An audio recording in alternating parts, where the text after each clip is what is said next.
We're back with Brian Keaulana and Todd Bradley, co-founders of C4 Waterman. How are you guys defining your roles in this company? Ha! I serve feet work. No, put it this way, Todd. I'll let Brian answer that. So I zip. Todd really works hard. He's the driving force behind all this and stuff too.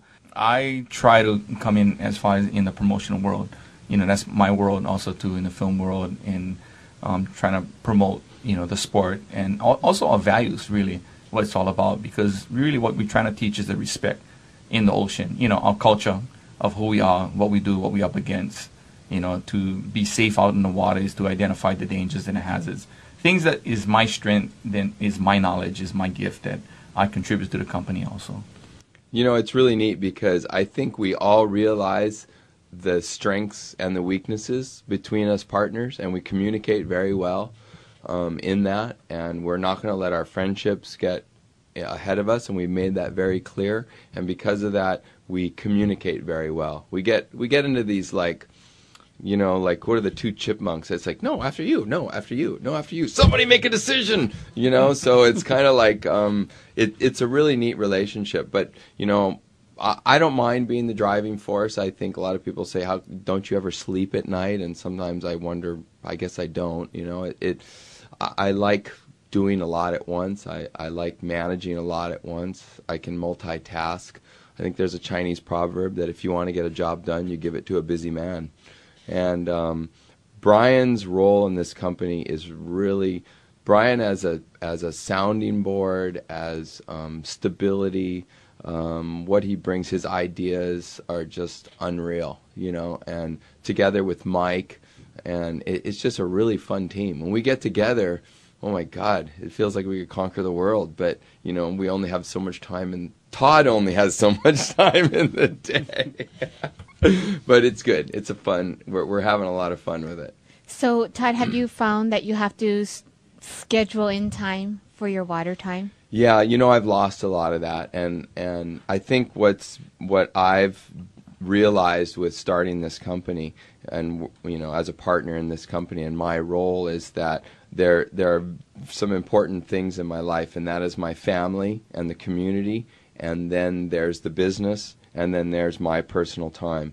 And so what I've done is the business has somewhere it's a give and take, right? So what I came up with is that I'm going to have to give up my personal time in order to give more time to the business and not lose time with the family, because that's the most important thing for me right now. So it's been a hard transition for me, because I do like to train, and I'm a very competitive, driven athlete, and I haven't been able to get that time I want, but that's okay because it'll come back. But right now my focus is family, business, and then my personal time when I can fit it in, and that's okay. Works fine. Brian, you mentioned that you spend a lot of time in the water and as helping save people's lives and teaching people about the water. You mentioned that you had done a class to teach children how to swim. Could you tell us more about that? Actually, right out of high school, I did this program with Sea Trek, and it was teaching kids in the 3rd grade drown proofing. And we did a survey and found out that majority of our kids didn't know how to swim in Hawaii. I mean, we were surrounded by water. And, one of the sad things was a long time ago, we had a teacher that drowned by a Chinaman's hat, rescuing kids. And it's a pretty famous story, but, that teacher passed away saving all those kids. And, literally what people don't understand or they fear, they eliminate. They create laws and they say, don't go in. But it's more of a reactive kind of thing rather than a proactive thing, rather than try to teach kids, to identify dangers or how to get themselves out of a difficult situation. When I was growing up, my father would throw us in the current, and people would think that my dad was mean, but really he would be on the side of us teaching us how to get out of a current. And I remember him telling one of his friends, because they was freaking out, the waves was big, why do you do that to your kids? He goes, one day I might not be there, and they might get caught, and they know how to get out. So really, my father's treasure chest is his knowledge, empowering us of that. And that's kind of the things that we share with the rest of the world, things that we've learned culturally things that I've learned, through lifeguarding or through the military. I've worked with the Army Safety Center and learned a lot about risk management, those kind of things and stuff too. So it's, a great thing, to know and to teach.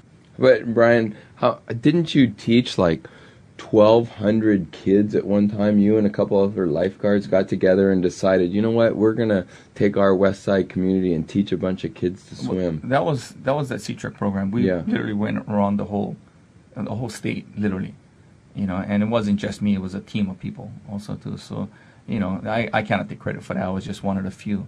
But I learned in that even though you're surrounded by water, it doesn't matter. You might be in a city kid, in Hawaii that don't know how to swim. Thanks for tuning in. Stay tuned for more on Greater Good Radio.